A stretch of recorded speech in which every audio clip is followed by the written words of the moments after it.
Hey guys, and welcome back to the Healing Our Industry podcast. We are so excited for this one. This is going to be part two to following up with our previous podcast where we talked about just like some root causes of the things that we do behind the chair. And so today, Kim and I just kind of wanted to share how we take care of our bodies and how it helps us when we're working behind the chair and with our clients. But just this isn't, we're not sharing this so that we say that you have to be like us or do our routine, because my body is different than Kim's body is different than mine, and ours is different than yours. And so what's going to work for us is not necessarily always going to work for you. But in this way, I want to give you like a frame of reference of a possibility to be able to take care of your body so that it has longevity, so that so that we are able to better enjoy our bodies and not be suffering 10 to 15, 20 years from now. So let's dive right in. Do you have any things you wanted to mention? Okay. Yes. So this is more so giving you a collection of tools. What works, just like Nessa said, what works for me may not work for you, and vice versa. So just look at this as potential tools to add to your tool belt. And then whatever doesn't resonate for you right now, set it to the side. Maybe come back to it later, maybe don't. Whatever's going to feel best for you. Nessa and I are very different in our routine. So you're going to see two different perspectives on that. So there's that, as well as I know last week we said that we were going to get into how we take care of our bodies, but we more so broke down the behind the scenes of that and why it's so important, and didn't have time to get into like what we actually do and how we take care of our bodies to keep doing what we do. So today is going to be practical application advice with the foundation of the previous episode. So if you have not listened to, this is 4, right? So if you have not listened to 3, go listen to 3 first and then come back and listen to this one. Yeah. So, excuse me. I just wanted to start off with really quick. I'm in a newer location than I have been in the previous episodes. Kim and I are trying to figure out where's the best place for me to be for best sound quality, where there's not a lot of noise in the background, and where I don't sound super echoey. So right now I'm in Kim's office.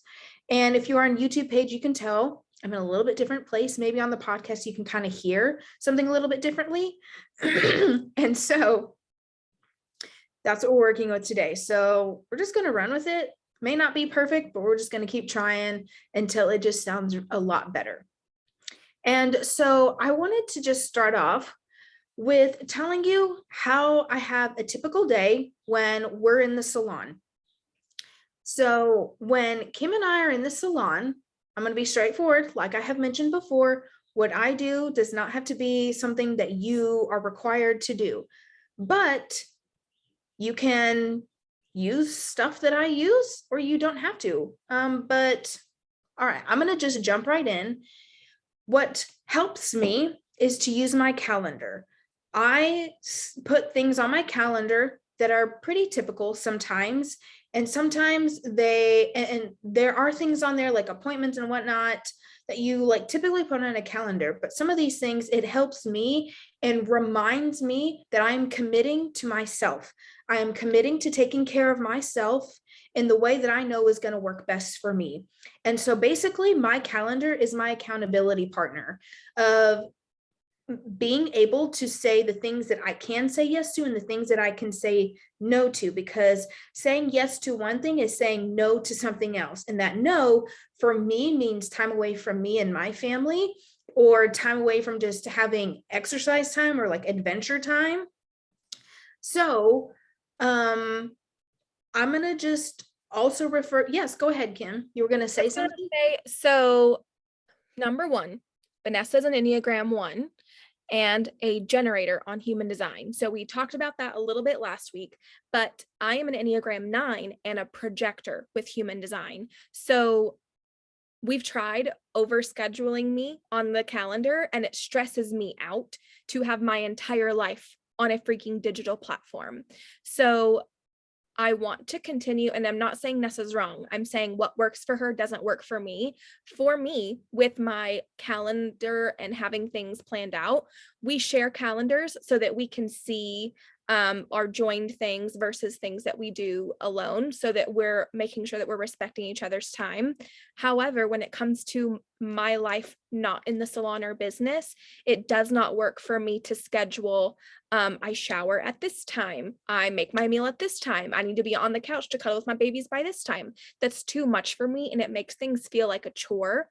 So, and then Nessa even like had everything, and she did my calendar and like broke everything down the way that she does it for herself. And it made me kind of panic attacky. Like it was just really, really hard for me to try and structure my day in the way that worked best for her.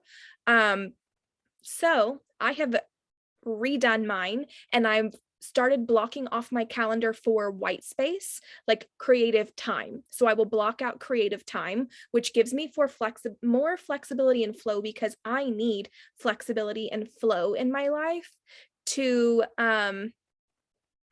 feel like me and make space to honor whatever my energy wants to do that day. And I don't know until the day of. So I can't overschedule myself, because then I get overwhelmed and anxious. But if I have just like open space for me to do whatever feels good that day, it honors my energy. And then I know by a certain time I need to feed Whittle, I need to make my shake, hop on the bike. Like I have certain things, but I have learned on my office days, I can't expect myself to run as fast and crazy as I do on salon days. So I've given myself that flexibility of easing into my day on my office days. Yeah, I think that that's a really great reference, because she's right. Not everyone does great with that structure that But can that's feel like a rule, can feel like an authoritative figure of like lack of freedom sometimes. But that's the point of why we're having this conversation. So I just wanted to caveat that, so that, because with Nessa going first in this and with the level of organization that she's at, I don't want you guys comparing, being like, oh my God, my life is shit, I don't have my shit together at all. That's not the point of this conversation. The point is, there's type A and type B, if you're speaking in that vernacular, and Nessa is an extremely type A. So I like the format of her going first and then me telling you, yeah, no, that doesn't work for me, to give you, and Nessa's okay with me doing that because we talk like this with each other all the time. That way it gives you the freedom to like pick and choose what is going to work for you. So continue going with your routine, Nessa. Yeah, we may look alike, but we definitely have our own ways of doing things. Let's just be honest. And we've had to learn that the hard way, because there have been times where I'm like, you should do it like this. And she's like, that doesn't fucking work for me. So then I have to learn to step back and be like, okay, I'm going to be here if you need my support. And I have such an organizational brain that I can be da da da da da da da like that. And like, it's so easy for me. But there are times when we do need that creative time of just being like white space. White space is okay space. It's good space. So since we're talking about like being in the salon and stuff like that, and working behind the chair, I want to kind of tell you, just kind of so you have a frame of reference of what I do before we have our client and we're in the salon. I have a question. Yes. Are we going to break down a salon day and then break down an office day? We can do that. I think that would be helpful. Are you cool with that? Sure. Okay, so we're talking salon day, right? Mm-hmm. And go. Okay, going. So on a salon day, I will wake up at 5 a.m. Then and I am referring to my calendar, just so you know, I'm looking away just for a second, just so I can reference, okay? That's just who I am. And I want, like, as a generator, as a one, just who I am, like, I want to make sure I'm giving you the right facts and I'm not telling you a lie. It's just part of who my character is. And like, sometimes as a generator and the type of person that I am, it might be because I'm a 1-3. I'm sorry, that might be too much information, but I like to be what we call like armed with the facts. Like I want to give you the facts so that you know, just what it is. And it's just how I do. Okay, moving forward. So I wake up at 5 a.m. And then I have what I like to call my time. I learned this and I kind of ran with it and made it my own.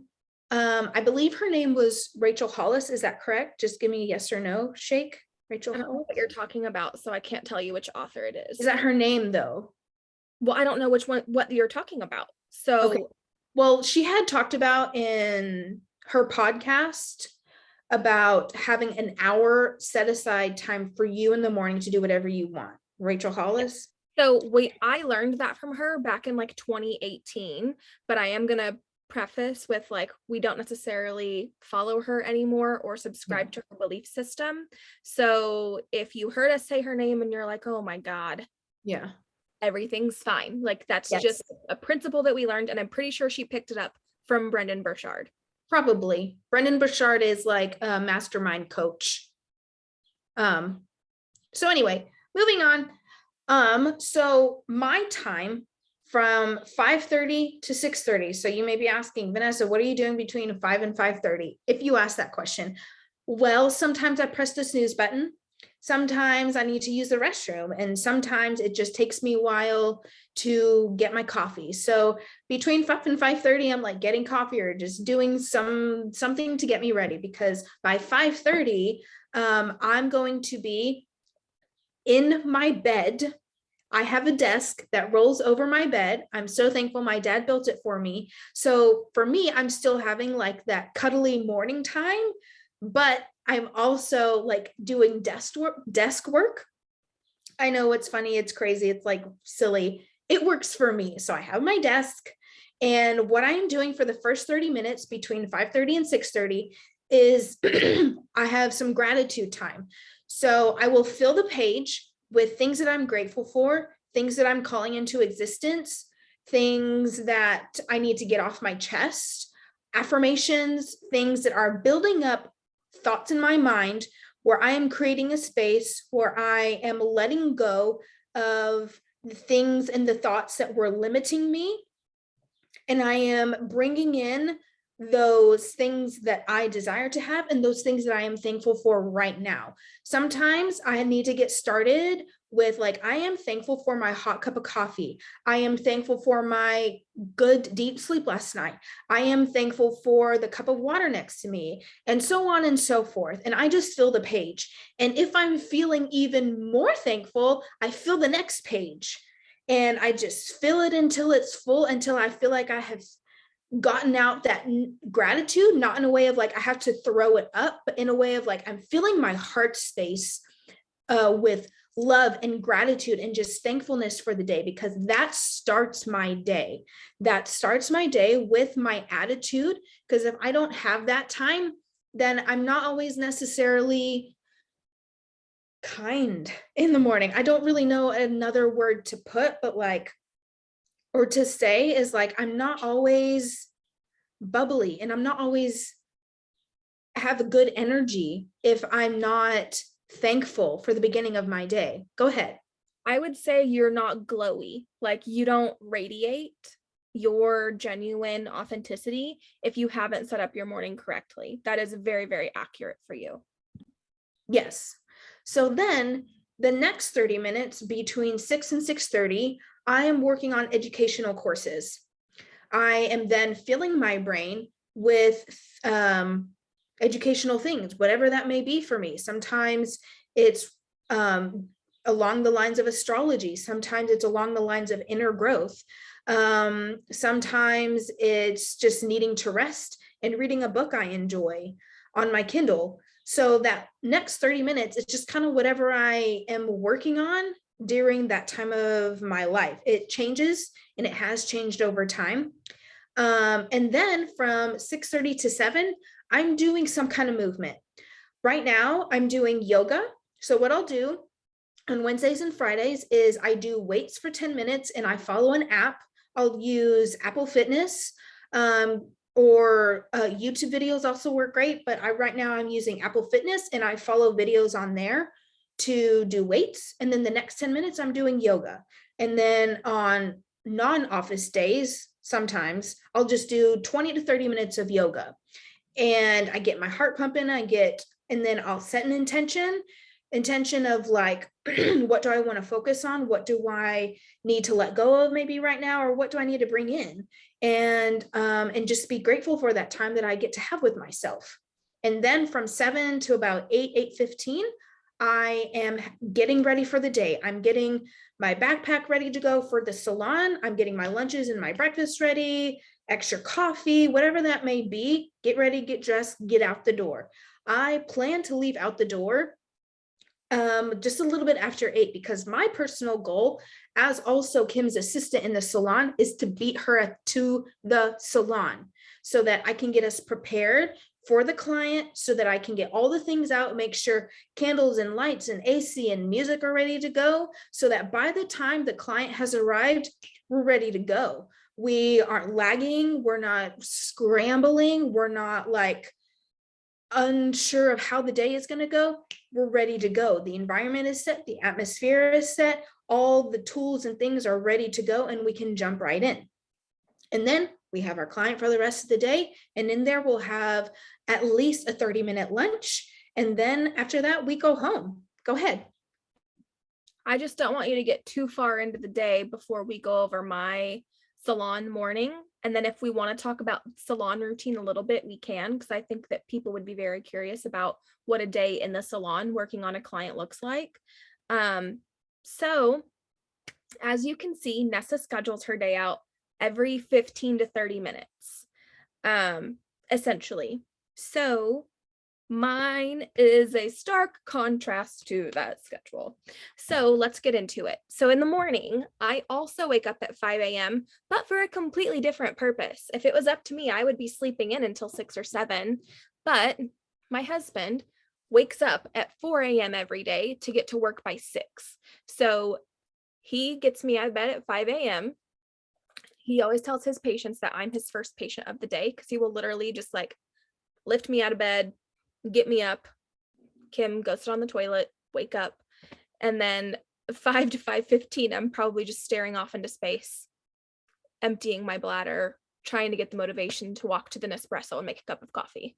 So, and I have been known to I may or may not have passed out on the toilet multiple times. And I'm so glad I didn't smack my head, but it's not cute. Ben is the sweetest to take care of you in such that way. It's true though.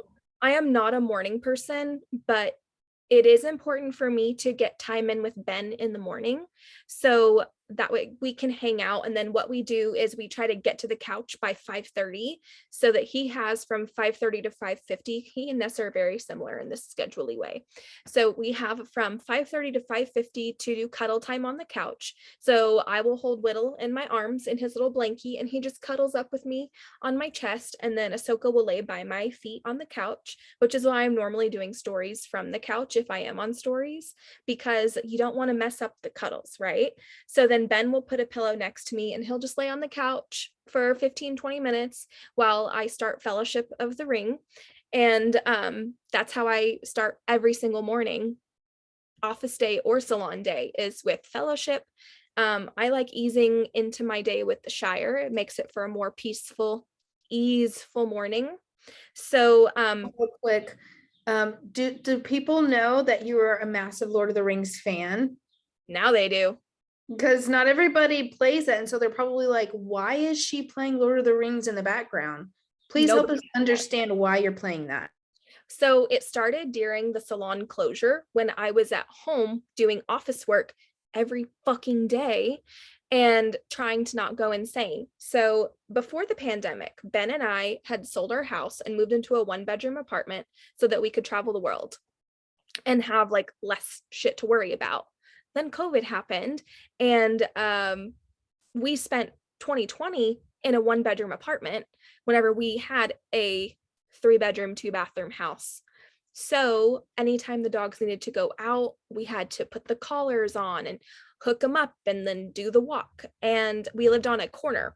So anytime someone opened or closed the door in the hallway outside, You could hear it, and then it would just send the dogs crazy.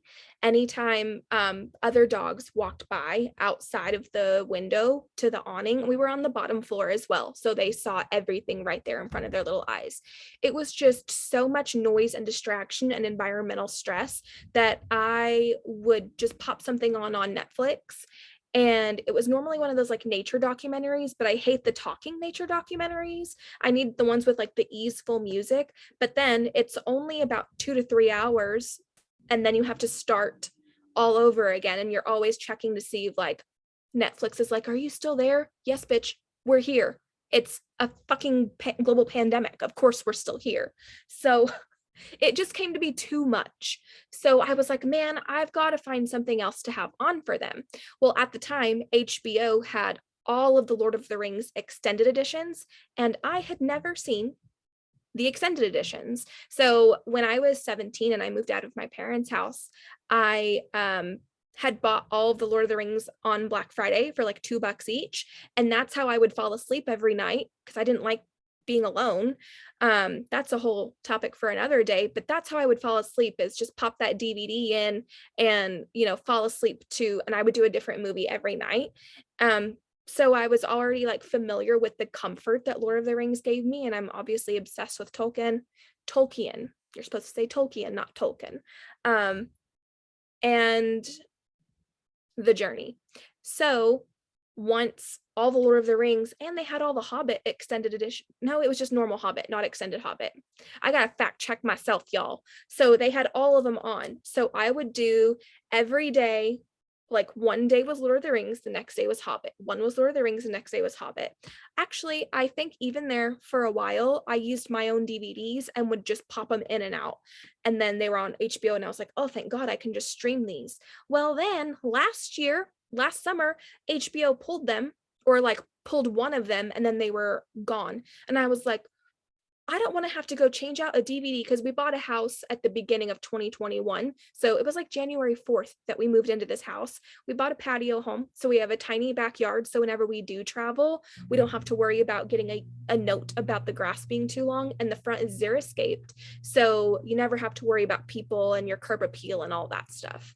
So we love our home. It's actually bigger than our previous home, but it doesn't like, we just love it. We love our home, and we love living in a retirement community because it's so quiet and the birds are just so happy. And it's one of our, like, it's probably one of the best things we've ever done, was moving into a home like this. It's great for us because we're basically retired people. So I ended up buying all 6 Tolkien movies on Apple as a set. So, and they're all the extended versions. So now I just have them on my Apple library streaming. So all I have to do is like pop that bad boy up and it's ready to go.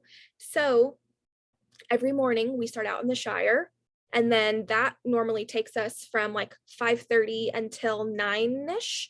And then I start Two Towers around 9ish. And then that normally takes us until lunchtime. And then after that, Ben gets home around 2:30.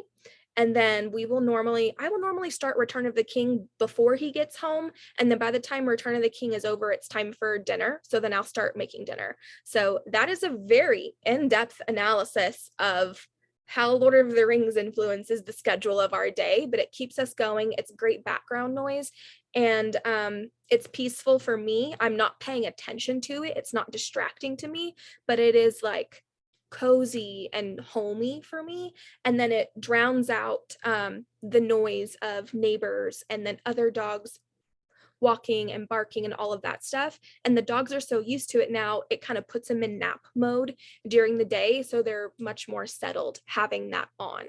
So that's why I start my morning in the Shire. But let's get back to my actual routine. So basically it's like your background music, like you had said, like most people would play like a podcast or background music, but playing Lord of the Rings is totally cool. And I think that that's so helpful. So I actually stopped listening to audiobooks and podcasts a while back because, and this is something we're going to talk about in a future episode, it became information overwhelm for me. And I started feeling like I was spinning my wheels in the mud and not going anywhere with my life because it was just information overload. So I stopped and cut off everything, I'm never like, oh, it's some downtime, I could be listening to a podcast. Now it's like, oh, I have some downtime, I'm going to protect my mental peace. I'm going to protect my calm and not try and frantically do something, because that's what we do. We're trying to fill in the space to be productive, but we're actually shooting ourselves in the foot when we do that, because we always feel like we're not measuring up and we're not doing enough. So I have it really, really, really pulled back on my input so that I can maximize my output in a very projector, chill, flow way. So I will normally make 2 cups of coffee and set them on my little ember warmers on my side table. And then I put collagen in them. So I'm doing a little bit of a different meal plan right now, but on a typical day, I will have 2 coffees. I make lattes with Nespresso shots, and I do 2 scoops of collagen in each coffee, and then I whisk them so that they're nice and blendy, and then pop the shots in.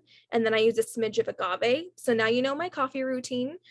So by the time I get off the couch, I've already had 40 grams of protein. So, and I really enjoy that in my coffee, and then I don't get nauseous or yucky feeling. I am doing a little bit of intermittent fasting with my Body Love plan right now. So I actually am doing like a little bit of bulletproof coffee in the mornings instead, which is just brewed coffee or espresso with a healthy fat. And I like coconut oil, and I just use my little whisk and zhuzh a little bit of that in there. And I will have my shake around 8 or 9 o'clock. So I'm just giving myself that morning time to continue my body's fat burning. And then I start eating a little bit later. And then I eat my dinner a little earlier so that my body has more time to burn everything, more rest time, essentially. So that's kind of what I'm doing right now, but I am typically drinking my protein coffee or my collagen coffee, essentially. So from starting at 6 o'clock, I have my open creative time. So that is my time when I'm still cuddling the babies. I will ask myself what feels good for that day and go from there. I will tell you, I do not do morning routines perfectly. Like I said, I'm a stark contrast to Nessa when it comes to morning routine. Some days I fuck it up and I start scrolling on Instagram, and then I get overwhelmed and I've lost my peace, and then I have to get that back, and I have to put my phone away and then get recentered. So I try very hard to not look at my phone until after my morning time. But sometimes I have to, if there's, a message I need to respond to or something like that. But I really, really, really try to at least stay off of Instagram. And if I need to check my texts, then I will return texts and things like that. So I will say one more thing. I had us starting our salon days at 8 a.m. So we had to rush to be to the salon at 8. This month, so this is April of 2022, at the beginning of April, we switched it to where we come in at 9 instead of at 8 for clients, and everyone has just felt so much better. So whenever we were doing 8 o'clock salon days, I was supposed to be leaving the house by 7:15, but I would normally be getting off of the couch at 7:15, and then it's a mad dash to do everything that I need to do to get to the salon by 8 o'clock. Plus I'm fighting school traffic, and I pick up my clients' coffee every morning on my way into the salon. So if I'm leaving the house at 7:30, I live in a school zone. I'm hitting school traffic. I think I go through 4 school zones on the way to the salon. So doing an 8 o'clock, because school starts at like 7:50, 7:55, something like that. And then everybody's rushing to get to work after they drop their kids off. So it just wasn't practical, and it was unnecessary stress. So now that we have an extra hour in the mornings, I'm really, really trying to restructure my morning and get out of that frantic mode, because it's normally like anxiety about, oh, I don't have enough time to rest. I'm going to try and squeeze every single ounce of rest I can out of this morning before I go into the salon. And now it's like, well, I don't know what I need to do with all of this time, so I'm just going to cuddle longer. So that's kind of what my mornings have looked like. But ideally, what I would like to do is some journaling in the morning. Nessa's been helping me clean out my office, which she's in right now. And I found some of my gratitude journals from 2018 and 2019. And it was really cool reflecting on that because I've accomplished over half of those things. And then the things that I have not accomplished, I've pivoted on, and it's not exactly something I want for myself anymore, but I'm proud of myself for dreaming big the way that I did. One I will share with you is in 2018, I was writing down on my gratitude journal. So I write my visions and my goals for myself in future tense, or like not future, I write them in present tense, like it has already happened. So I was writing down, I make more money outside of the salon than inside of the salon. And I've done that already. And if you would have told me that I would have already done that within a couple of years, I'd be like, bullshit. No. But I am doing that. It's just it would also be, I just wanted to hop in and say, it would also be really cool sometime if we talk about the old plans that you had that actually didn't go through. So just a little thing, just to mention it, put a pin in it. We're going to come back to it. The old plans that you had where you failed, or you like, quote unquote, didn't meet the, what's the word? You didn't meet quotas or whatever the word is. You failed at making the dream happen in a way to say, but like you created something so much better than that, which is so cool. And we'll have to come back and talk about that. I think that would be a really cool podcast topic to discuss, like, is it a failure, or was the universe protecting you from something that wasn't meant for you? So I think we could absolutely go in depth with talking about that, because there are some dreams that I've had that I'm so proud of myself for dreaming big, but I'm learning to accept the pivot and accept when something isn't working. Sometimes we're trying to force something that's not meant to happen. And if I'm coming from a place of trying to force something, I'm not letting myself tap into flow. So where was I? I was talking about my morning routine. I'm sorry. And then you talked about how you also would love to do more journaling, more writing and stuff like that. So I recently purchased a 𝗙𝗶𝗿 tablet instead of like a journal. I consider myself a minimalist. I use a Kindle to read everything. I don't buy physical books. I'm very minimal with my clothing. You guys have probably seen me wear this shirt, which I have 3 of these, but you guys have probably seen me wear this shirt a million times. And those are my backups. This one is getting holes in the bottom. So my backups, because they stopped making my shirt. So my backups are, once I've worn this one to pieces, I already have 2 more ready to go. So it's strategic. I say it's fine. We're just going to roll with it. There are other entrepreneurs who wear literally the same outfit every day. It's fine that you have 3 of the same one. Thank you. I appreciate that. So I have converted to a capsule closet instead of like a normal, just buy whatever I want anytime closet.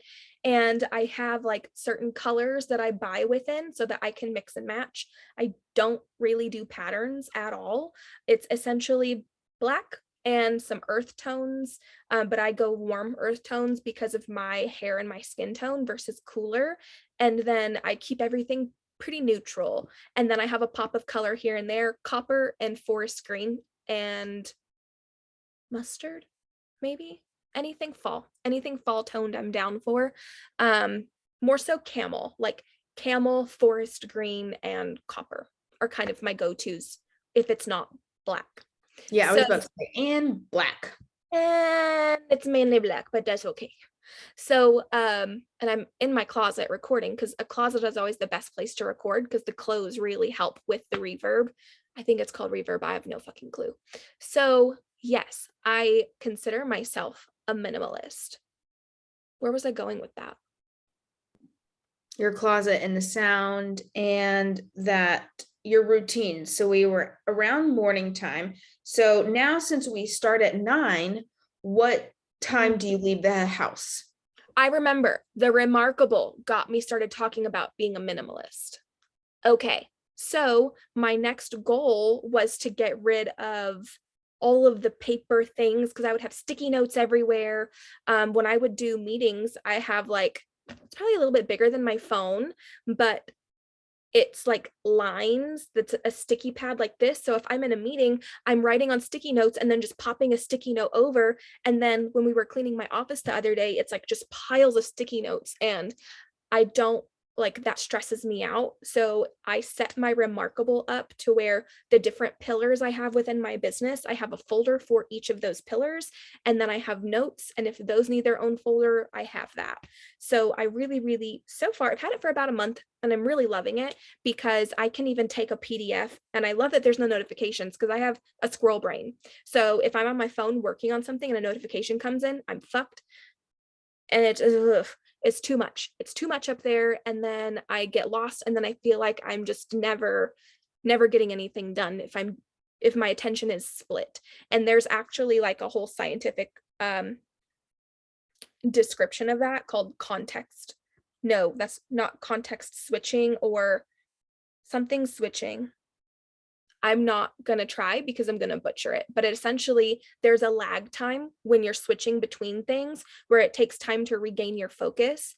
And it's better to just focus on one thing and be productive at that one thing. And then once that's done, move on to the next thing.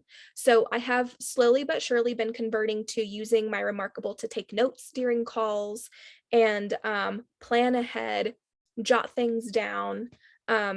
Anything I would use traditional paper for. Oh, and I was saying I could pop a PDF. So there's an app on my laptop and on my phone. So I can pop a PDF in the app on my phone or on my laptop, and then it shows up on my tablet, but I don't have to deal with anything else. So, and then vice versa, I can pull those things up from my phone or my computer and then put them wherever they need to go on my desktop storage or wherever I want to put them. So I've been getting rid of all of the paper things. So my goal, I'm sorry, this is the longest bunny trail ever. My goal is to use my 𝗙𝗏𝗿 for my daily gratitude. But it is also like the most peaceful thing in the world to me to just, I'm going to turn my camera so you can see if you are on YouTube. It's the most beautiful thing in the world to me to just spend the morning cuddling these little guys. Like they just want to be by mama. They just want to do all the cuddles. That's 𝗏𝗿's favorite blankie. And oh, he's got the 𝗙𝗶𝗿𝗲. Oh, can you say hello, baby? Oh, big stretch. So good. She's showing her belly and she's so happy. It's the most peaceful thing. And I know we're talking about you.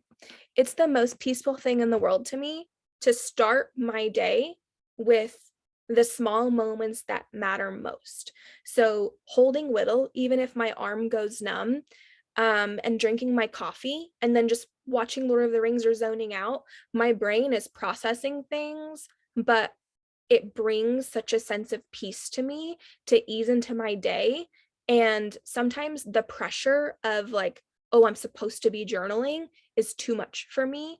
And it gets me out of that restful state of just being present with my babies. So I don't journal every morning.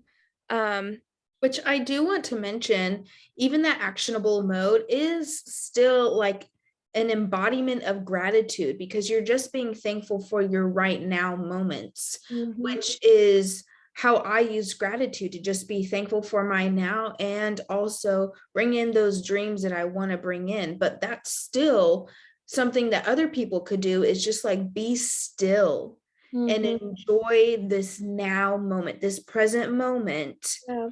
And just enjoy it and be thankful for it. It doesn't always have to be written down. It doesn't always have to be said. It's just being in the moment. So that is still gratitude. It is. And it's a mindfulness practice to not be on any devices for the first hour of my day. I could do verbal gratitude if I really wanted to and speak out my gratitude. I'm normally talking to my babies, or like they're passed out and doing their cute little sleepy shakes. But sipping my coffee, just watching Gandalf smoke his pipe, just like all the little nuances that ease me into my day. it's so normal and routine. It allows my mindfulness practice and my mind to just process whatever needs to be processed. I'm getting ready for the day mentally. I'm if there's something that needs to be done that day, I don't want to forget, I'll jot it down. But really giving myself more protected time, device free, is really, really powerful for me. I also have found that my body and the dogs do better whenever we follow the sun. So we don't really start stirring and getting up until the sun starts kind of peeking through, because we're obviously up when it's dark outside. So it's really fun, and I find it so peaceful to slowly listen to the birds start to wake up and chirp outside the window, because we have the back door on one side and then the front of the house on the other side. So it's kind of on both sides. So we'll start to hear the birds wake up and our trees out front. And after a while, we'll start to hear cars go by around 7:15, 7:30. Then they'll start getting worked up when the big trucks or like the school buses go by. So then will jump up and try and be the protector that he is. So then I know, okay, it's time to get off the couch if we're starting to move around and be pissed about people living their lives. So then I'll put him on the ground. We'll do big stretches. We'll go do potty. And then Whittle, they're both very, very special dogs, but they are also like health-wise special dogs. Whittle has pancreatitis and he has meningitis, I believe, which in 2020, he stopped working from the neck down, and Ben had to do physical therapy with him to get him to walk again. So it's been a journey for Whittle, but he is on 2 medications every single day. So he has to have his medication and his very special low-fat ID food in the morning. So that is part of our routine. And then, so after they go out again, before I feed Whittle, Ahsoka doesn't really like to eat in the mornings. She really only eats if I'm sitting with her. And she eats on the couch because brother can't have her food. So we have to keep things multi-level around here. But I will feed Whittle. And while he is eating, I start making my shake so that I can keep an eye on him eating. Because once he's done eating, you better open that back door right away, because he's about to be a chocolate factory. You know what I mean? Those peas comes out fast. Well, I was trying to not say poop, but you said poop. We say fucking shit and bitch. What's the difference? Who? It's not, it's like a visceral function. I know, but it's a visceral word. Like when someone says poop, it's like, ugh. But if someone says bitch, it's like, yeah, and? So I'm just desensitized to those. But when it comes to poop, I'm like, you may be listening to this episode like eating or drinking. So thinking about bodily fluid or a bodily function may not be the kindest thing for people who are watching or listening. But that's just me being me. And moving on. Okay, so he has to go right when he finishes his last bite of food. He has to go immediately, and he may just do it right there. So it's like you got to be watching him, because he'll run up in the kitchen and just look at you like, it's time. So then you got to go open the back door. So I try to make my shake within that time frame. And if I'm going in the salon, that's the time when I will pack my salad and put everything together so that it's ready to go. I pop it back in the fridge. And then after he has done his business outside, he'll come back in. Then it's my time to hop on the bike. This is not something I do successfully. I'm telling you, on my salon days, I'm normally so like that low level anxiety of I just want to get to the salon that I don't ride my bike like I'm wanting to before I get in the salon. But ideally around that time frame, like 7:30, I would hop on the bike, do a 15 or 20-minute ride, and then hop in for a body shower, get clothed, do my moisturizer and my SPF and my brows, and then give the doggies kisses and then head out the door. My ideal time to leave the house is 8:15 so that I can get to Buttercup by 8:30 to pick up all of our coffees, and then drive to the salon and get there by 8:45, 8:50 for a 9 o'clock client. So that is the longest ever description in the world for how long it takes me to get to the salon and what I do in the mornings. I'm so sorry that that went on for forever. That's okay. We're here, we're listening, we're riding along, we're here for the ride. So thank you for explaining all that. So let's talk about just quickly trying to be, because I know that this conversation can be super busy. It's like, I don't really want to know, or maybe it's boring for you. I don't know, but you can listen. You can continue to listen about every single little thing that we do. But here's the main message, that how you start your day affects how your day will go. Because a situation that happened this morning, and if you saw my stories today, which will be a while ago since we're recording this. Anyway, so on my stories, tell them. So today is what, April? Today's April 22nd. It's like 222222. Because 4 Friday. divided by 2 is 2 and 2. Anyway, I'm a fan of numbers. Let's move on. So today, what had happened, I'm going to give you like as quick as possible of a story. So today, we had a new AC unit being installed at the salon, and Kim didn't get the best of sleep last night because there was a situation that occurred. Well, I got the greatest of sleep last night. So when she texted me and she was like, hey, I need you to take care of this, I was ready to go. I was mostly ready. I didn't necessarily get like my shake and my breakfast and my lunch packed. I was able to run out the door with a quick breakfast to go. And then I was able to arrive at the salon in time for the company to install the AC unit. And up to the point today, so in my morning, I still woke up at 5. It's not today wasn't a salon day, but I still woke up at 5. I still had my time where I did my meditation and education time. And then I had my yoga, my exercise, my movement time. And then I got ready for my day and I was ready to head out the door. But if I hadn't have had that time today, I would have been scrambling. I would have just like had to throw on clothes, run out the door, be frustrated that at the last minute, Kim texted me and say, hey, I need you to go to the salon. If I hadn't had started my day with that gratitude and that stuff that gets me in a good, vibing, energetic, good mindset, then I would have been so pissed at her and we wouldn't have been able to record this podcast today. And so yes, please hop in.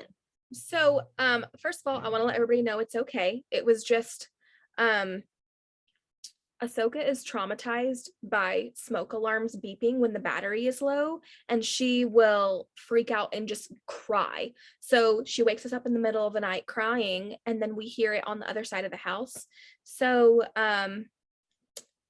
we had to Ben had to go change the battery while I brought the dogs into the closet. And then I literally, guys, I kid you not when I say I poured my clean laundry out onto the floor from the basket and laid on top of it because I was so tired I needed something to lay on. So he got it done. Then we went back to bed. But when we woke up at 5, I was like, I am dead. Normally I'm just like, ugh, not like fuck everything. There's a big difference. So I did sleep in a little bit longer till like 7:15, 7:30. And then Nessa texted me asking how I was doing. And I was like, honestly, it was a rough night. And she's like, okay, let me know if there's anything I can do to help. So I was like, actually, I'm supposed to be heading out to the salon here in about 15, 20 minutes. So if you could handle the AC situation, that would be great because I have an adjustment to get to. So it was one of those days where, and we have found that our energy without us knowing it normally is in yin and yang, and it is normally balancing each other out. When one of us is down, same thing for ovulating and period. Sorry if it's TMI. If you don't like it, you don't have to be here. But we are very in tune with like what our bodies are telling us, and we have opposite cycles because we're always supporting the other person. So it is no surprise to me that I had a shit night and Nessa slept amazing, because it's like intuitively somehow we know that the other person is going to need us, and we're around each other so much with working together that it's just constant. Yeah.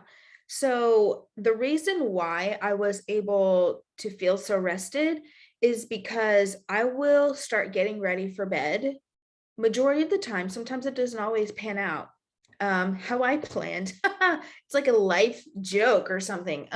So my plan is to like get ready for bed around 7:30, climb in bed between 8:30 and 9. Well, last night I was in bed at 8. I was that exhausted. But the previous night, yeah, I didn't get that great of sleep and Kim was just fine. And so like I was in bed like by 8 and then out in like 15-20 minutes. I was that exhausted. I do, what helps me at night to fall asleep is listening to meditations and sleep stories. And Kim and I both love using the Calm app. Yes, please hop in. We will get to bedtime routine after we finish talking about our day. So Okay, please we don't will skip circle bedtime. back to bedtime routines. Ergo, we are not always perfect at what we're talking about. So we're going to circle back to the Thank evening you. routines. Okay. And what are we talking about now? I just want to do a brief overview because we're talking to extension artists. I want to do a brief overview of what the day looks like for us. So we've talked about how one row clients on a typical maintenance day can take 6 to 8 hours, sometimes longer if we're doing a lot of foiling. So we start our row removal at 9, and then usually by about 9:30, 10, I am draping the client to do color on them. And then after their color is done, then we go back and color the extensions. Nessa will either hand me things in the color process, or she will be in the shampoo room prepping the wefts for us to do color on the wefts, so that by the time my color application is done with my client, I can go over to the wefts and start, sorry, Siri acted up. And then I can start working on the extension hair.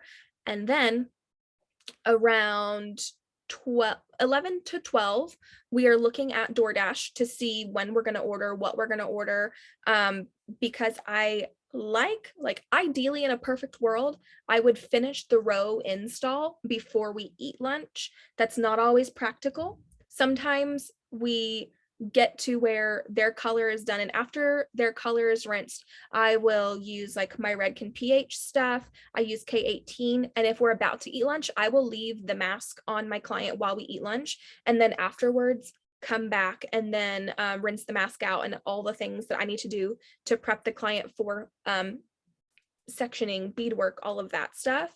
Ideally, that would be done in the morning before we even eat lunch, so that on a typical on any day, we would at least have, if it's a 2-row client, we would have the first row done. If it's a 1-row client, the row would be done before we eat lunch.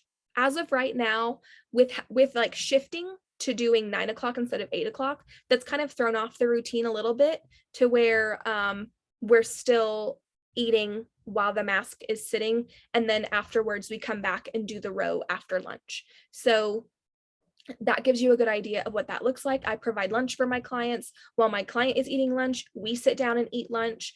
And then I try to be done in 15 to 20 minutes because I want to get back to prepping wefts to be ready for install and make sure that my mustaches are good and everything I need is like all in order. So that is what lunchtime looks like. Sometimes Nessa's a slow, intentional eater, and I still have a very difficult time slowing down to eat. I normally inhale my food. So yeah, I'm working on that, but it is something where if I can at least chill for 15-20 minutes. And side note, once I get to the salon, I turn my phone into Nessa and she manages my phone for me. It keeps me on track. It keeps me focused.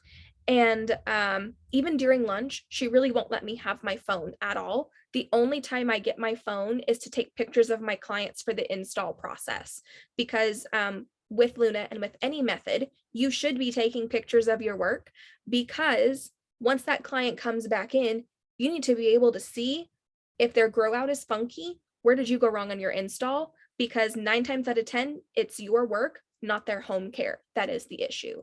So that's just a side note. So that's when I have my phone. But until then, I get overwhelmed if I start checking Instagram, because it's like office mode. And then if I'm in the salon, it's really hard for me to switch back and forth between office mode and salon mode. So I need to be all in with whatever I'm doing. So yeah, so real quick, I wanted to pop in. We did that, gosh, I want to say sometime at the beginning of the year, because I had noticed that Kim was so much more anxious with feeling like she needed to give her attention to Instagram every time she felt like she had a moment to herself, whether it was in the restroom or while we're waiting on the hair to process, or while lunch, or maybe while the client is using the restroom. And I was like, you're making yourself more anxious, more worried, in a state of stress, that you're not even able to be here during your client and provide an exceptional service. So I was like, how about we just put the phone away? And then, like, on an office day, you can just take care of that, because these other people can wait right now. And these other questions or comments or whatever it may be, they're not top priority. Your paying client is top priority right now. Yes, take pictures of all the things, and then later on you can post all that stuff. So that's why we took away the phone, and I don't even be on my phone. However, sometimes I do get messages from other people in the family who need to ask him a question. So, like, I'll check the phones every once in a while, but other than that, we are both not on our phones, and just not even worried about those notifications and calls and messages that come through. So I just wanted to mention that. And then we're both in a more relaxed state and able to provide an exceptional service. And I know that that is hard for a lot of you, because there is this standard that you need to post what you're doing while you're in the salon for the gram. But that doesn't work for me anymore. And especially with how much I have grown on Instagram recently, it's like I can't with the notifications. And like I said a couple episodes ago, I have all of my notifications turned off, so I don't see anything that comes through unless it's a text message. And even then, Nessa has my phone, it's in work mode, so I don't see anything, and it keeps me focused. It may, like, I completely get that it would probably be great for my business to post behind the scenes while I'm in the salon. That's just not where I'm at right now. Sure, I'd love to show you guys me glossing, working on clients, whatever, but it's not, my energy is not worth that for me. It comes back for me to protecting my energy and making sure that I am fully showing up present. And if something is taking away from me being fully present in the moment, that's actually an energy drain, and it's not in alignment. So I have to let go of looking at what everybody else is doing on Instagram and expecting myself to live up to that unrealistic standard. So I want to give you permission, if you feel pressure to constantly show up on Instagram throughout the day in the salon, to reframe it. You're actually keeping people wanting more, not constantly showing up. You can always talk about the day the next day. Like, I schedule gaps, so I'm only in the salon Tuesday, Thursday. Office days are Monday, Wednesday, Friday. So I may do a recap on what the salon day was like the previous day, but I'm not holding myself to that standard anymore, and it's given me so much more peace. I may or may not post a photo in the morning of, like, my client's coffee on the station and be like, we're in the salon today, make it something cute so that people know I'm in the salon, but then I ghost the gram until the next day, typically. Or if I have a reel in my drafts ready to go and I know exactly when I want to post it, then during my lunch break, I will post that, and then I put my phone away, and then I will try to respond to those comments on that reel the following day. But I've realized, like, that's extra. Being in the salon is my primary focus for my energy. And that is where I'm even getting my content in the first place, right? So yes, I will film for content, but that is it. And I'm only pressing the camera button on my home screen. I'm not getting into my phone. So I just want to release you guys from that expectation of yourselves and that weight of constantly showing up for Instagram. Put it by the wayside and fully show up for your client and create a massive, amazing guest experience. And I promise you, your client retention is going to be so much better. Yeah, that is actually super helpful. I feel like that's something that's not always talked about, that it's okay to not have to show up all the time on, like, a rented space. Like Instagram, we don't own Instagram, and so it's okay that we just give ourselves that break, which is so beautiful. But I think that applies in every area of life. Mhm. You don't have to constantly show up for your family. You don't have to constantly show up for anybody. The only person you need to constantly show up for is yourself. And we are going to be having a conversation about boundaries.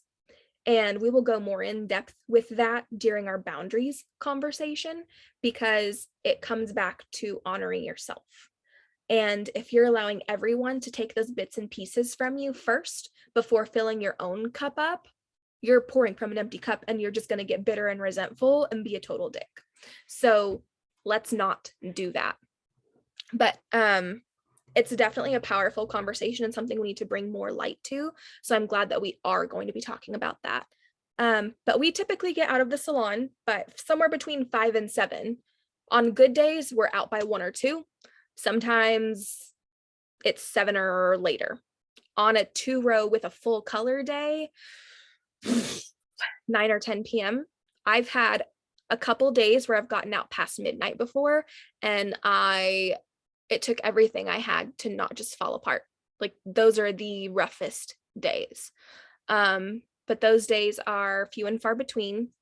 My clients, I don't do color corrective anymore. I don't do anything corrective. I get my clients on a low maintenance schedule where we're focusing on healthy hair, and I let the extensions do the work for me. And that has made my life so much easier. So yeah, that's typically what our day looks like. Are you ready to get into evening routine? Yes, let's get into evening routine.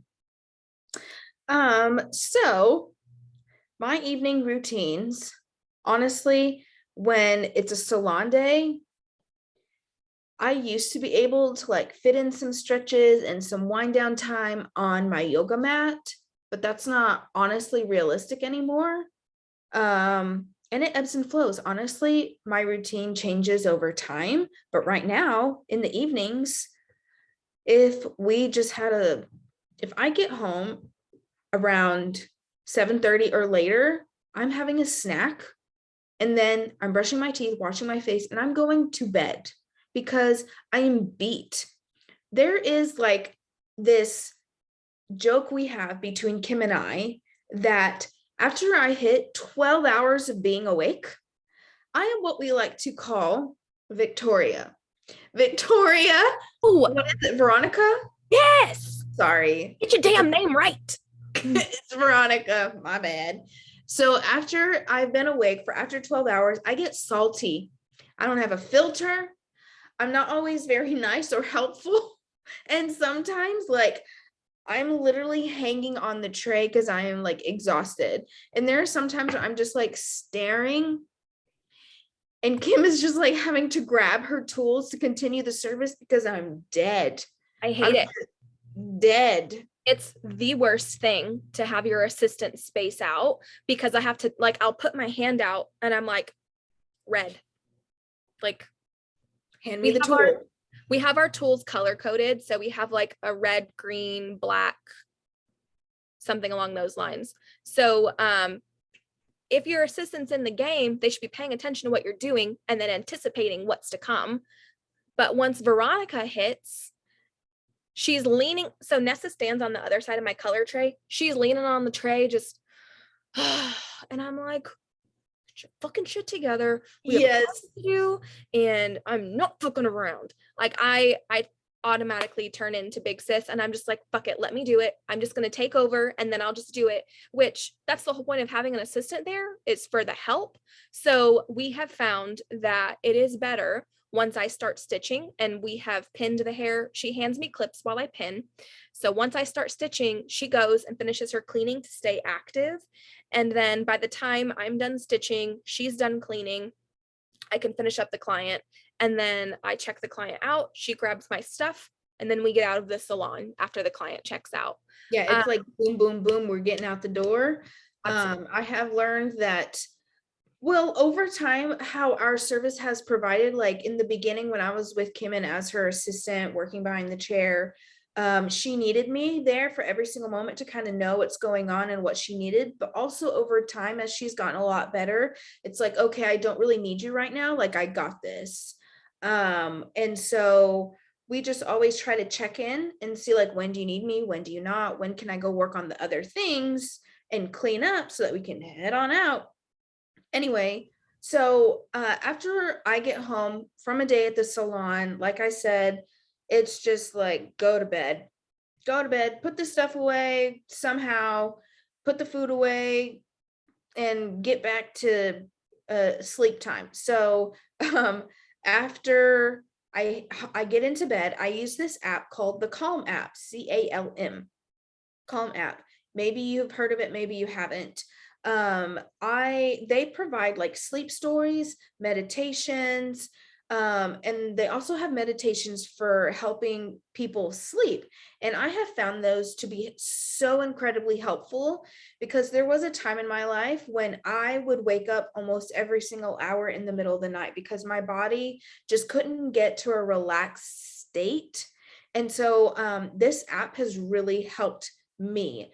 And so what I'll do now is I'll listen to a meditation, then a sleep meditation. If I still haven't fallen asleep, then I'll pop on a sleep story. And these sleep stories are very calming and relaxing.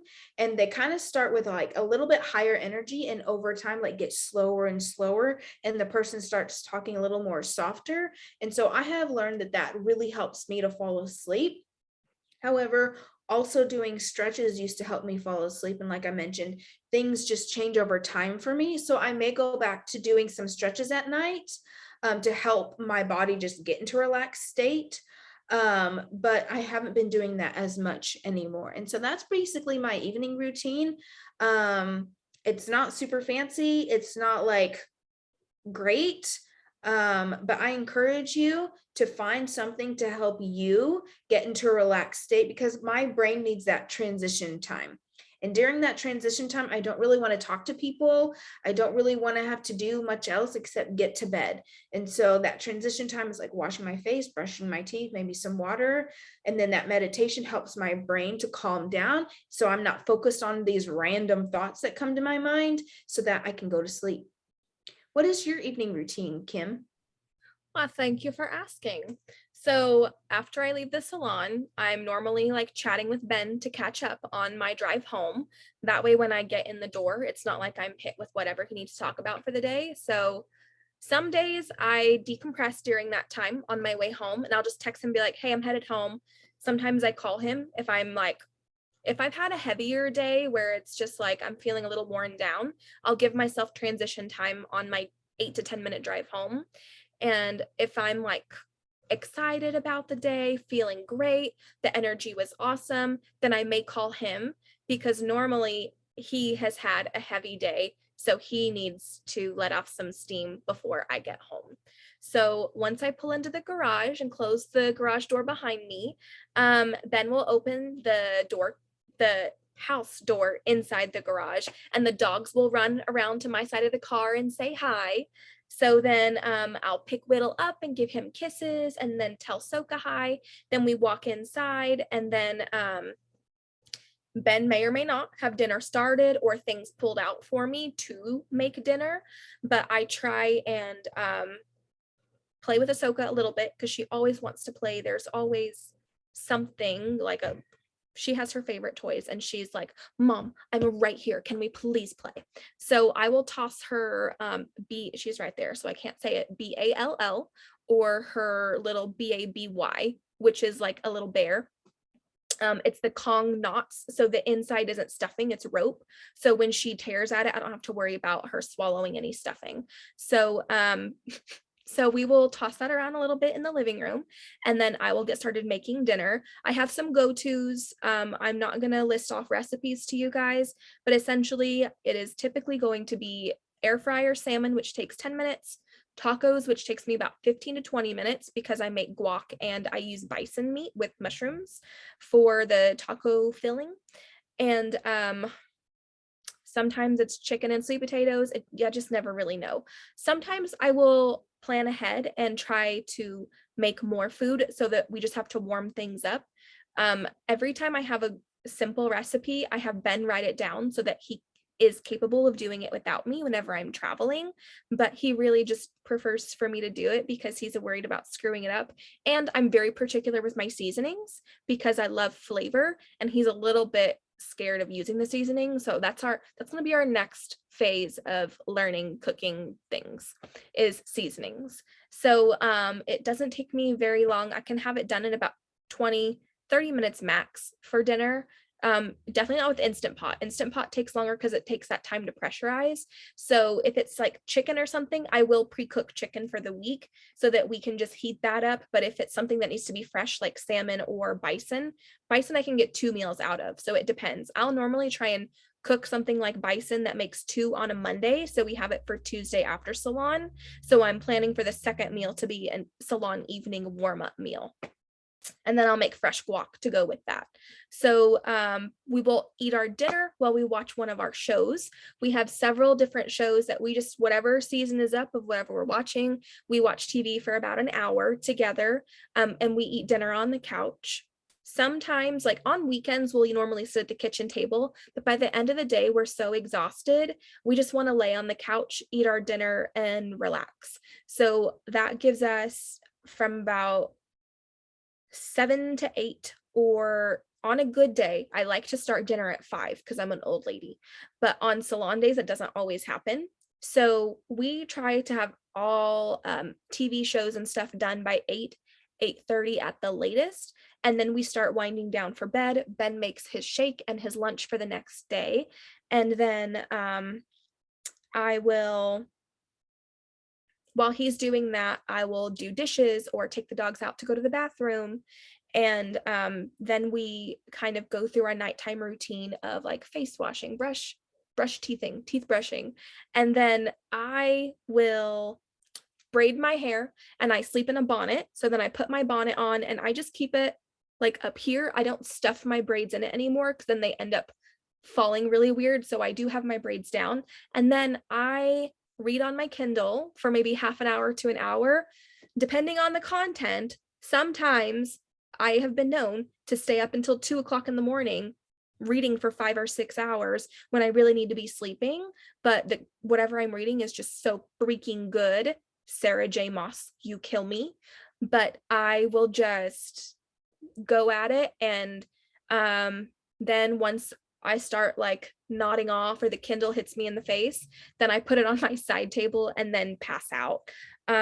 I would love to do stretching or yoga or something like that, but honestly, that cuddle time on the couch means the world to me. So and then Ahsoka will lay by my legs and eat her food while I eat my dinner.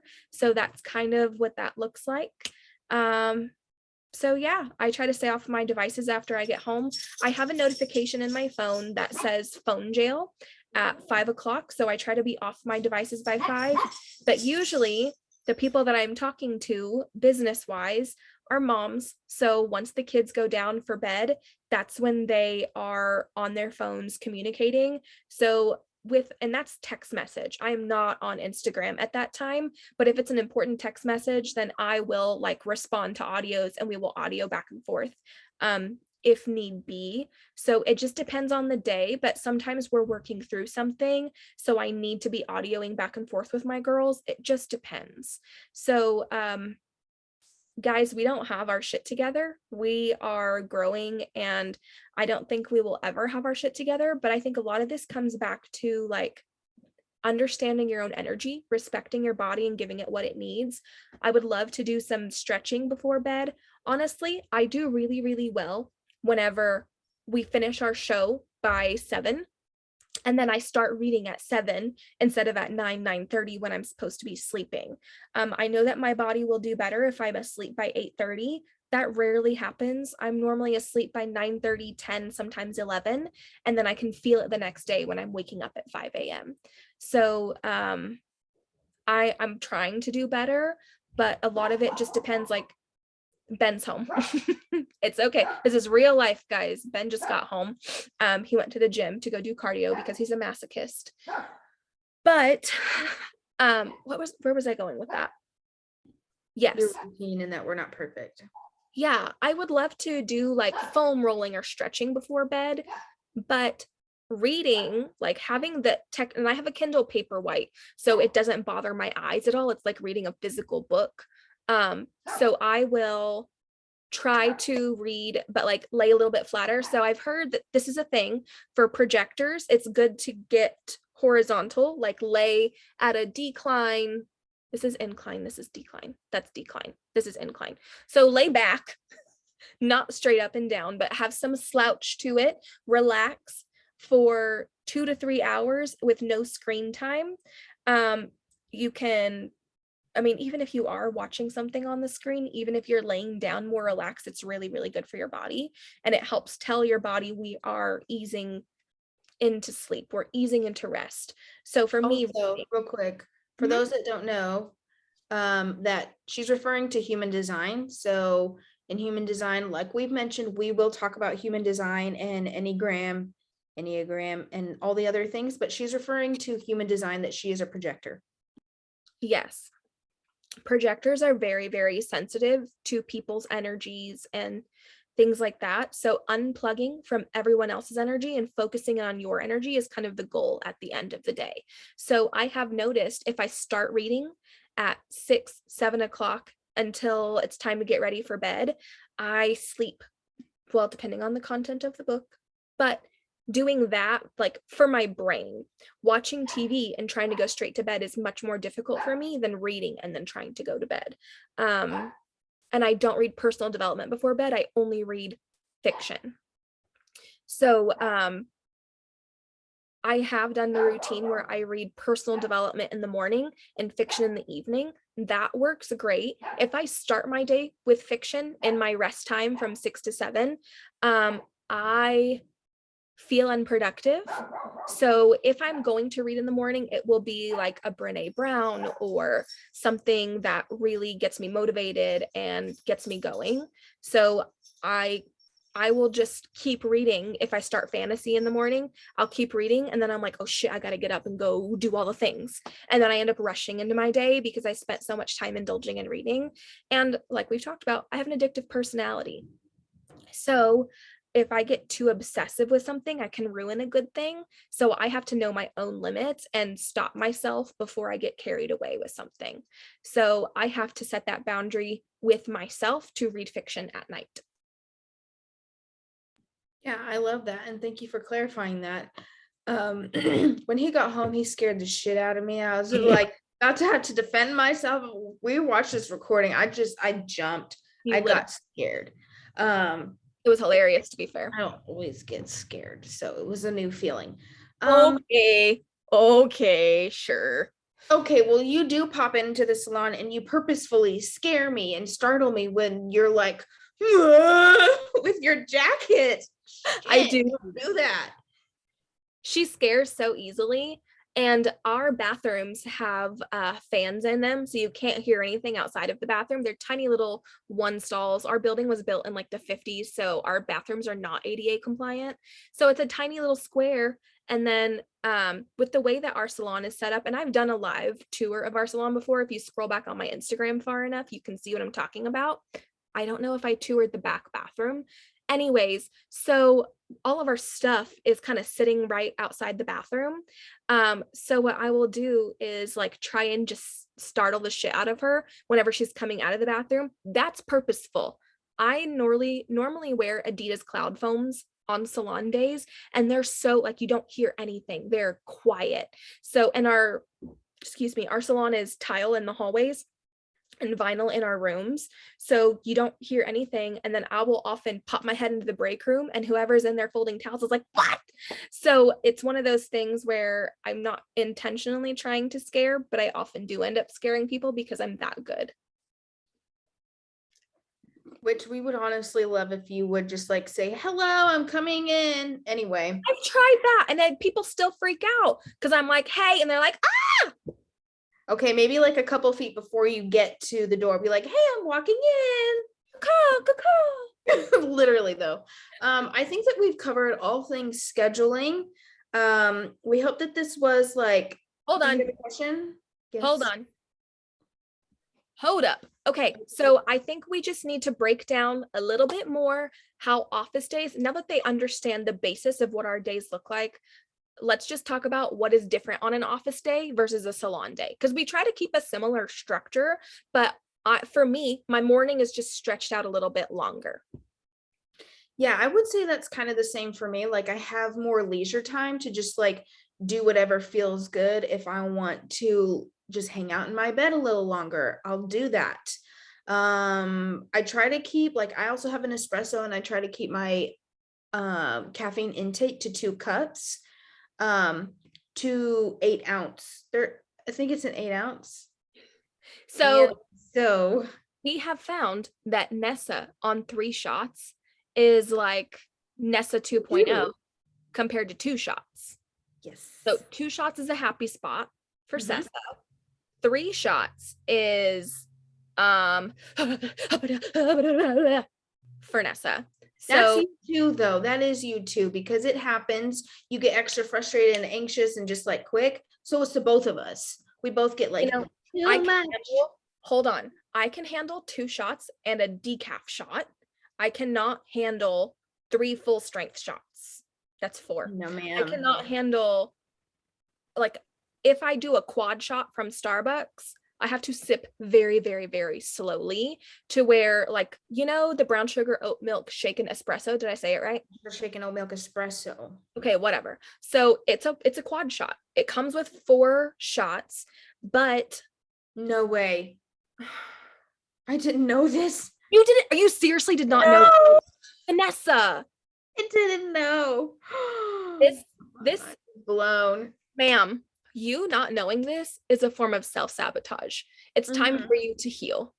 Mhm. I'm kidding, but essentially the ice melts throughout the day. So by lunchtime, I still have a good amount in there, but it tastes more like a normal latte once the ice has melted. So if I'm taking 6 hours to sip on 4 shots, I'm okay. I'm not optimal. Like it's still better for me to get those 2 Nespresso shots first thing in the morning before I even operate a vehicle like my car. So, Yeah. and then I will get a coffee with my client's coffee, but I'm drinking decaf and then I'm sipping on it because I'm working. So that's that. Yes. So I would say on a non-office day, I mean, on an office day, we like, well, my day looks a little bit different. It's like I'll have more leisure time and then I'll have like room to just like my goal on a office day is like have the morning time as my creative, whether it's writing, whether it's anything that needs my creative brain. I work better before lunch to get that done. So if that's content writing, whatever writing or videoing I need to do before lunch, because after lunch I'm tired, I'm sluggish, and I'm not very motivated to like be showing up creatively. And so after I have my lunch, I like to have more leisure time to be able to read my Kindle, to maybe go for a walk, to take a nap, like whatever feels good, maybe even get a little more sunshine because the day before I was in the salon, I really didn't get a lot of sun. So I try to be more in the flow when I'm in when I'm in an office day versus on a salon day. It's more structured for me so that I am mentally, physically, and spiritually ready for the day. And I would say mine is very similar. I have a longer morning. I'm not feeding Whittle until 8:30 normally, and I try to hop on the bike at 9 and then like do a body shower, all that fun stuff, and be ready to go by 10 o'clock. However, my morning creative time is usually from 6 to 8. And on my office days, those are good writing mornings for me, depending on where I'm at in my cycle. Internal time for me, like period and the week before and the week after, are good writing times. Ovulation is not my best writing. I would say it's more so filming around ovulation for me. Ovulation is technically when you're the most magnetic, ladies, and it's when you glow the most. I get a lot of inspirational ideas and intuitive hits when I'm ovulating, but it's not an internal feeling my feels and thinking my thoughts and then writing them out process. It's more like, oh, that's a great idea. That's a great idea. So I will brainstorm and dump things during ovulation. And we can do I think I've said this before, we can do a podcast on moon planning and then feminine planning along with those two things. So my morning time, I am spending honoring my creativity and writing whatever I would like to write for that day. I have found writing is a muscle. I didn't think it came naturally to me. And I actually had a lot of resistance around writing. But as you can see by my captions, I feel like I've grown into it very well. And I feel like I'm a pretty damn good writer at this point. But it's something that was a muscle I had to build and flex and grow. So now I'm at a point where I can just pull something out of my ass from scratch because I have a flow to my writing style. And I have,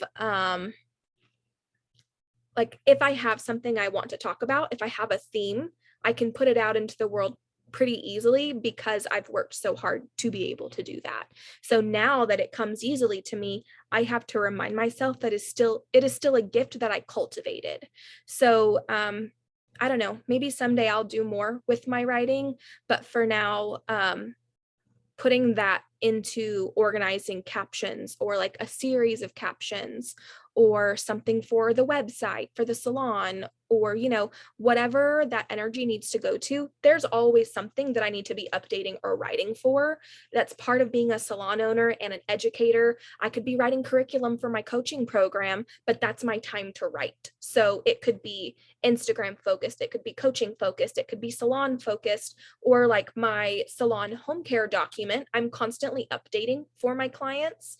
For those of you who don't know, I have a 13-page PDF that I give to my new clients for their home care. And anytime I update it, when I send out my client estimates for their appointments, I attach that to the email along with their estimate for the appointment so that they have the most up-to-date home care information, policies, pricing, all of that stuff in their as a PDF format. So that does require a lot of writing. And yeah, so that's my morning creative time. And then if I'm going to do any calls, I no longer take any calls. And we are Central Time Zone because we're in Texas. So I don't take any calls before 10 a.m. anymore because it really fucks up my day. So I will do maybe 1 or 2 calls after that from like 10 to 12, eat lunch, and then maybe have 1 call after that. Mondays are a heavy, heavy, heavy office day. I end up having a lot of calls on Monday. Nessa and I do a weekly meeting every Monday, and we plan out the week together. And then our Luna trainers team will have meetings on Monday afternoons. Not every week, we do it like once a month. So that is part of that. And then I work with my own business coach on Mondays as well. So I normally have calls going on. So I do not do any of like my students, my mentees. I don't coach any of them on Mondays. I have found it works better for me to do Wednesdays and Fridays for those types of calls so that I can really focus on nourishing myself on Mondays before I show up for anybody else throughout the week. So that's what that looks like for me.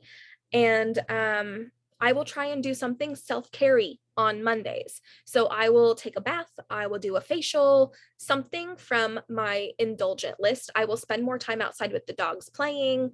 I try and get grounded on Mondays, but I have a longer leisurely morning on Mondays to set me up and ease into my week. Just like Fridays, I will try and cut it off a little earlier so that I have the rest of the day Friday to transition into relaxing for the weekend. I will say I normally get my adjustments Friday mornings. Wednesday, every other Wednesday is a nail appointment for me. So those are kind of like my normal things that happen in the morning that I can like plan things around. But I would really say that's kind of the only difference. I forgot to say, Ben gets out of work 2 to 2:30 every single day. So I have had to give myself grace and kindness because I'm not really starting my day. Although technically my productive creative time in the morning, my creativity in my white space is productive time, but it's hard whenever you don't really have any like anything to show for all that time that you spent with yourself in the morning. I think that's something that as entrepreneurs, we all struggle with. If our spouse gets home and it's like, well, how was your day? What'd you do today? It's like, I spent a lot of time reflecting on all the things, and I wrote things, and I felt all my feels. So it's one of those things where we have to let go of trying to show a measure of success, or trying to show proof for all of our work. And if my most productive time and knocking things out is 10 to 2, that's okay. It is okay to give myself internal white space in the morning, take care of me 9 to 10, and then get back at my day for a few hours before Ben gets home. We may go to the gym together. I may hop on the bike again after he gets home. And then by 4 o'clock, I'm trying to wind things down so that I can either start making dinner and have it ready at 5, or start dinner at 5. So I really, really, really try to honor those things. And now that we're doing a podcast, we are trying to do recordings in the mornings when our brains are fresh, but still honor our morning creative time for ourselves. So it'll normally be like 10 to 12, somewhere in there where we're recording. Some people do great banking, content baking and recording like 8 podcasts back to back in one day. Energetically, that does not work for Vanessa and I, and we can't show up well if we do all of it in one day and expect that of ourselves, and it's going to translate on audio and on screen. If we're tired and exhausted and drained, that's not the kind of example that we want to show you guys. So it's up to us to honor our energy and treat ourselves with love and respect and kindness, so that you can see that it's okay to do that too. And we want to model that. We're always the people that raise their hands and say, I'll go first. So this is part of the process of us saying, I'll go first and do the hard thing to, I visually think about my life as like a snowplow. Like, I'm the person that does the hard thing and breaks through and pushes through so that the women that are behind me have an easier path to walk. So I think that this podcast is going to be a channel for that as well, to show people like, this is real life. This is the shit that we deal with. You're normal for feeling like that, and it's okay. And sharing whatever tools we have gathered to process those things and do better with those things. But it's not easy, but it's worth it. Yeah, it's not always easy, and it is totally worth it. Well, wow, this has been a really good conversation. It was like a lot of information. It really made me think about how I want my days to look like as we move forward, not only this year but years to come. Yeah. That I honestly want to work less and make more money, and I want to enjoy my life to the fullest, and I don't want to be so tired from working. I want to just enjoy what I do to the fullest. And this was just a beautiful reminder that I get to choose, that I have a choice. Every day I have a choice. Absolutely. So, yeah. And I think that that's kind of what we talked about in our last episode. Like, whose blueprint are you living? And who made the rules that we have to work all day and bust our asses for our clients? You don't have to adopt those rules. You can say, I'm out of the salon every single day by 2 o'clock, and there's nothing you guys can do about it, because this is my life, damn it. And I'm going to be able to go, like, maybe you want to go to the pool after work while the sun is still out, and then come home to dinner or go out to dinner. Maybe you want to go to happy hour. Maybe you want to do what we did a couple weeks ago and go to the winery with your girls on a Thursday. You have control. You can do that. And you're the only one standing in your way of living your best life. So this was a powerful reflection for me as well, to think about, like, I want to be able to say, you know what, today we're not going to do anything. I'm going to sit on this couch. I'm going to watch all 3 Lord of the Rings and not fucking move. because as a projector, that brings me peace. I know for some people that's torture. For Ben, that is torture. He can't sit longer than 1 hour. It's just too much for him. But for me, it's like, this is living the luxury. Like, I just want to be here and cuddle under these blankets all day. But yeah, it really reminded me of like prioritizing what matters. I want to do more vacations because that brings me joy. I love traveling. I love traveling so much. I could even do a whole podcast talking about how I travel and the things that I do that, and I would obviously need visual aid for that one. So I would highly suggest if I do a travel episode for you guys to watch that one on YouTube, because I will literally show you how I pack my bag and my suitcase. I'm pretty good with my words, so I can describe it for the podcast, but it's something that I would say, please, you need a visual for that one. But I also set up my time to where if I have travel, I can still take care of my clients and nobody feels like they're missing out on the time with me that they need. So yeah, I think it's a powerful thing. I also wanted to add in, because we're not talking about weekend routines, but we do our grocery orders on Saturdays and pick up our groceries on Sundays to prep for the week. That is something I wanted to add in there. We try to do brunch either Saturday or Sunday. So we make it a priority to like have a brunch date together on the weekend. Another thing that I do is every week I have because I use so many powders in my shake, it's like 6 different powders. So I put it in Ziploc bags and I have a little holder that has little clippies, and I just pop the Ziploc in there and then pour the powders in there like an assembly line. And then I have those in the fridge ready to go. So whenever I make my shake, all I have to do is like my almond milk, my cucumbers, my kale, my healthy fat, and then just pour all those powders from the Ziploc in there. So that's just a very, very simple weekend routine thing, because for me, that's how I meal prep. And then I have salads for lunch during the week to keep it simple. So even just having your powders for all your shakes ready to go is a huge time saver. So I just wanted to give you guys weekend routine, like a couple little weekend routine tidbits.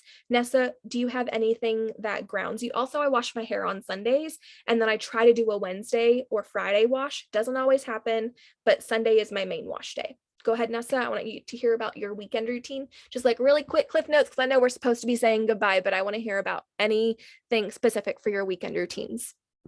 Honestly, weekends are just doing what feels good. Like, I still try to have my morning time where I am, I will say that doing gratitude is a non-negotiable for me.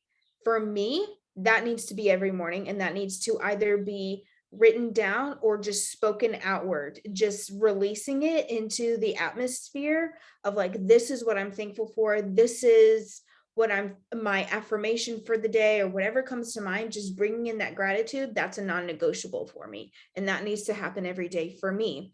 And then coffees, breakfast, like eating whatever feels good. Honestly, the less restrictive, honestly, I am, the more free I feel. And there are those times throughout the week, where it feels like, to me, like it has to be restrictive.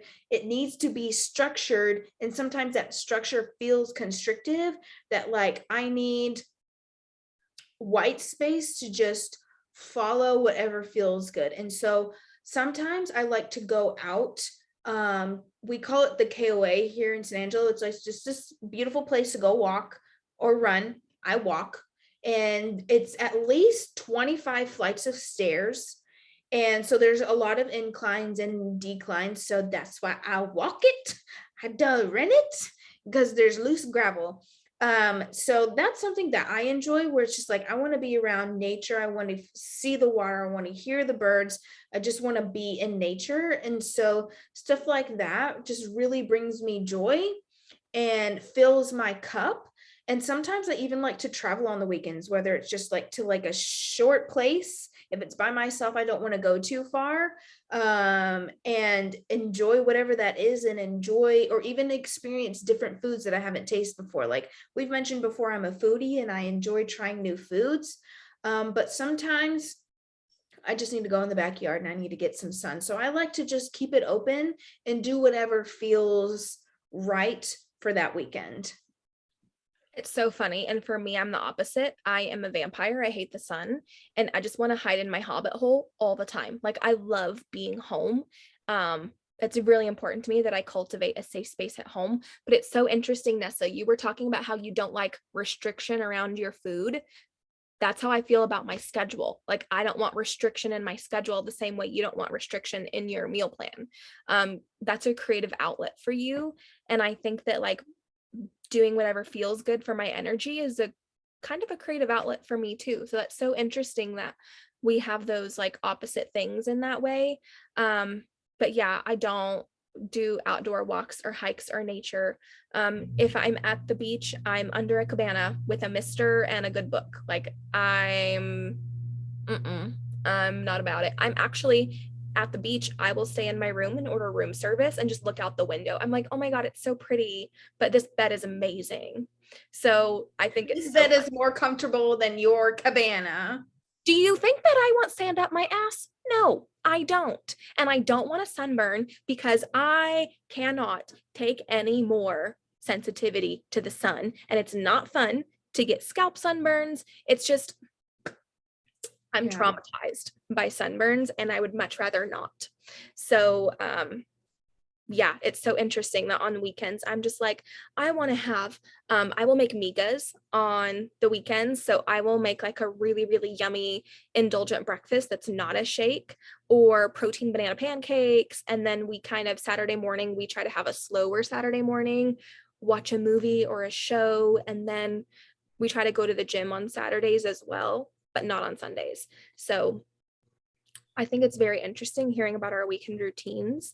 So yeah, but another interesting thing before we hang up, in this podcast is Kim and I on our Sundays, for us, like a long time ago, yeah, we would have gone to church, but we no longer go to church because we like to protect our energy and enjoy our own time, enjoy family, and not feel like we have to go somewhere, because we have to go to the salon and we have to have office days. But if we don't have to have anything to do on a Sunday, it is so fulfilling and it brings so much more relaxation so that we're revived for the following week. So I just wanted to mention that, and that we really enjoy just our own personal spiritual, what would you call it, exploration, spiritual growth. That's beautiful for us.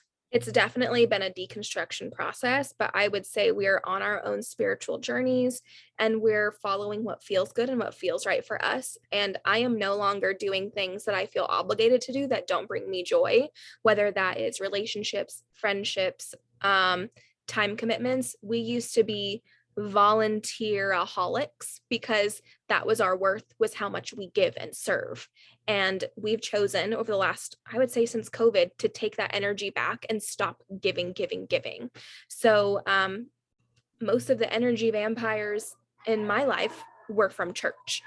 And that's not something that I'm interested in giving my energy to anymore. And I've been a much happier, more peaceful person since I stopped giving myself that expectation.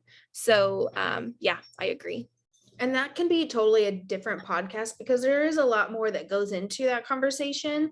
But that's just how it is right now. So I know this has been a longer conversation and we're so thankful that y'all have just hung out with us today and just took in all this information. So it might have been a lot and overwhelming. So don't feel like you have to process that right now or that you need to go to your calendar and figure things out. Like, no, just let it be. Allow yourself and your brain to just process these things, and then maybe come back to them in a day or two and just kind of figure out what's going to work best for you. Or maybe it just needs to happen at the beginning of the next month. But give yourself some time and some space to just, ask yourself if how you're doing life, how your schedule works, whatever that may be for you, if it's serving you, if it's taking away energy, just ask yourself questions if it works for you and be curious and give yourself permission to change it in whatever way you want to change it. So thank y'all again for hanging out with us. Whittle is looking so cute right now. If you can see him on the YouTube page, he's adorable. Bye-bye. Bye. Bye, We'll guys. see y'all in the next episode. Bye, y'all. Bye.